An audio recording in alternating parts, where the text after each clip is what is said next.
Hi friends, I've been away from the social media and Facebook and everything even before all of this isolation started. I think it was on the Ash Wednesday, the previous night of Ash Wednesday. The Lent season is going to start, and I was on my prayer table and I realized, man, I wanna have some alone time with God. Then I realized, how about I just make this time the special time? It's because of the Lent season and everything. I decided I'm going to go that route, and I decided to cut off myself from all kinds of communications and just to sit and listen from God. But anyway, in the midst of all of this, I started receiving a lot of messages about the coronavirus and the crisis, the current crisis. It's not just about people getting sick. It's also about finances. It's about the stock market. It's about the business. It's about upcoming jobs. It's about how many layoffs. It's about what's going to happen after this. People are battling with insecurities and anxieties at this time, and many have texted me, and I realized it's time that I want to do a video regarding this. How do I handle this crisis? I don't even want to put it as a corona. I rather put it as a word as crisis. How me and my family and those who am I love, how can we handle this? Anyway, I want to start with this one verse, 2 Corinthians chapter 1. 2 Corinthians chapter 1, verse 8, 9, and 10. Anyway, I will start from the verse 10. I'm going to come back, it's another way. Anyway, who delivered us from so great a death and does deliver us, in whom we trust that he will still deliver us. This is one of my very favorite verses because it talks about God in all tenses, talking about the past tense, the present tense, and the future tense. Because there are times, we feel like a victim in the past, we feel like a victim in the present, or we feel like, would I become a victim of what the future holds? But here's what I want to remind you: the God who had delivered you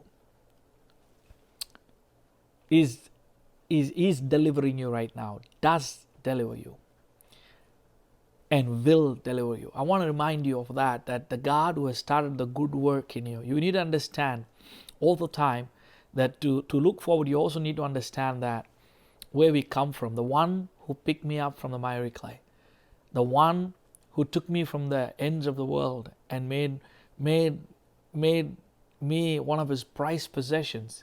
He gave his blood, he gave his son. The one who has delivered me is delivering me and will deliver me. And he writes like this in the verse 9 is, yes, we had the sentence of death in ourselves, that we should not trust in ourselves, but in God who raises the dead.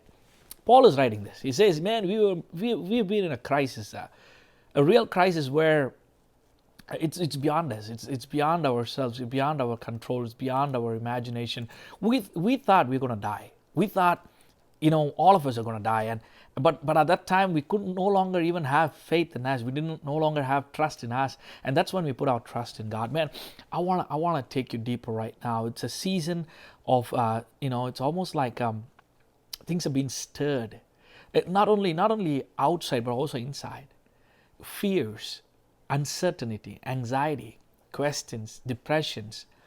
Why me? And what will happen to my family? And is this the end of the world? A lot of thoughts to process. And the worst part is, many times when the thoughts comes to torture us, we will run away. We will look for a way. We will go to a mall, we'll do some shopping, or we'll watch Netflix, binge on Netflix, or we end up talking to a friend on a phone or going out. Somehow we can escape. But here is the thing, that this crisis has put people inside the house. Now it's like they are facing some of the toughest times of their life, that they have to be inside the house. Some of them it's a blessing because they're enjoying their time with their children and the family, but some that are alone. And some being on the transition of their life. They were about to get a job. They just attended an interview. They were waiting for a court case to be finished, and they were about to get an answer for it, and then this happened. And some of them just was promised a promotion, and this happened.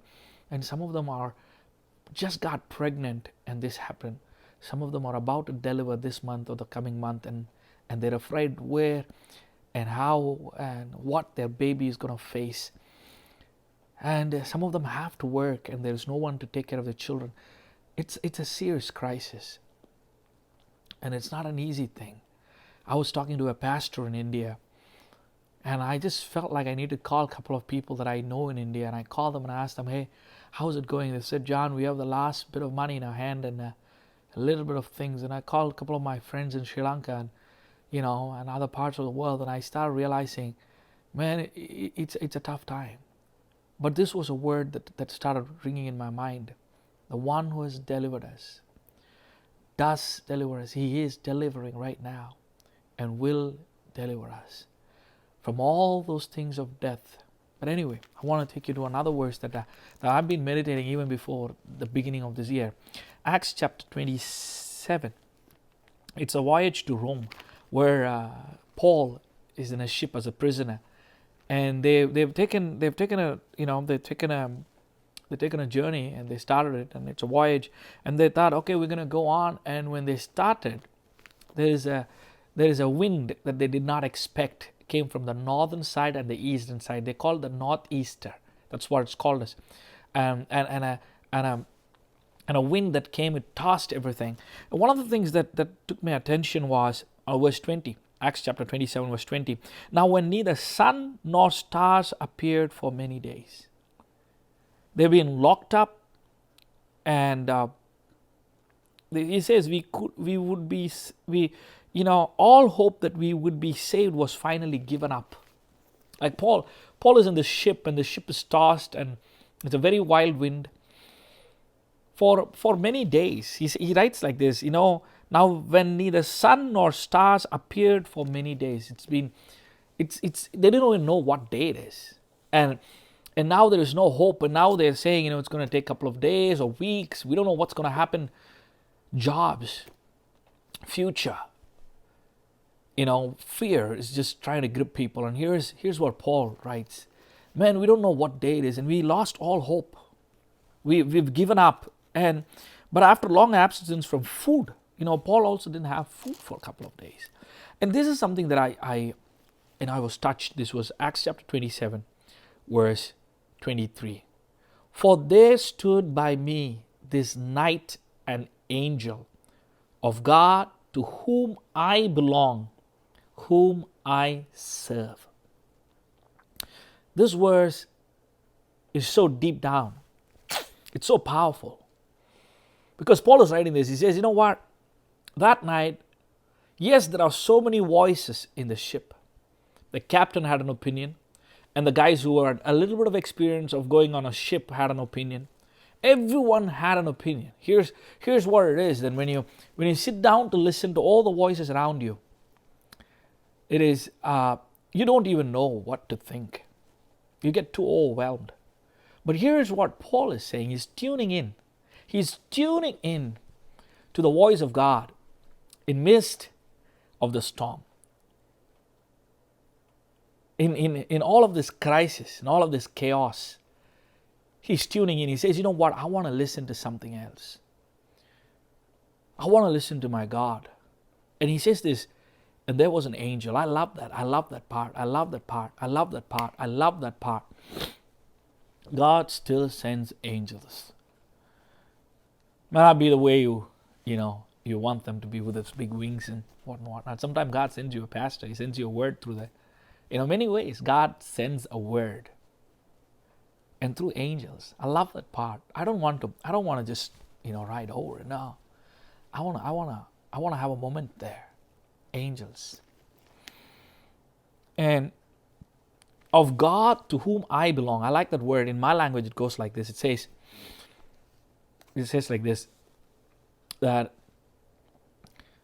he has, the one who has possessed me, the one who has taken control of me, the one who has surrounded me, to whom I belong, the one who possesses me. I mean, I love that part. I love that part. Like he writes about how much God is possessive of him, and how much he is possessed by God, how much he is full of God, how much he is captivated by God. And he writes this, and he says, what?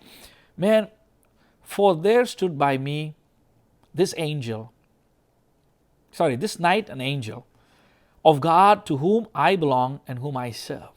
I like that part. I like that part. Saying, do not be afraid, Paul. You must be brought before Caesar, and indeed God has granted you all those who sail with you. I like that part. He says, God has granted you. That's what I love this. When Abraham goes and prays and says, God, I want to stand in the gap, and I want to pray for my brothers. I want to pray for my family. I want to pray for my beloved. I want to pray for my friends, that I want everyone to be saved, whoever is sailing with me. Whoever is with me in this journey, I want every one of them to be safe. And I think the right prayer for every Christian right now is to pray for your neighbors. It's to pray for your friends. It's to pray for your family. It's to pray for your children. Also, this is the best time for you to reflect and listen to God. Tune in and say, God, I don't want to listen to all of this. Yes, I want to listen to my officials. I want to listen to my government. I don't want to rebel against them. But at the same time, I want to listen to your voice. I want to listen to how God is telling Paul, I have a destiny for you.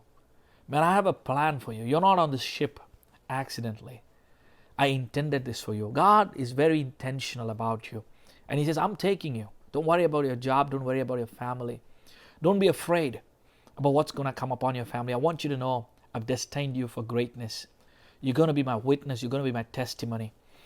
I'm going to shine through you. It's not the light from the moon, or it's not the light from the sun. God Himself is going to shine upon you. Rise and shine.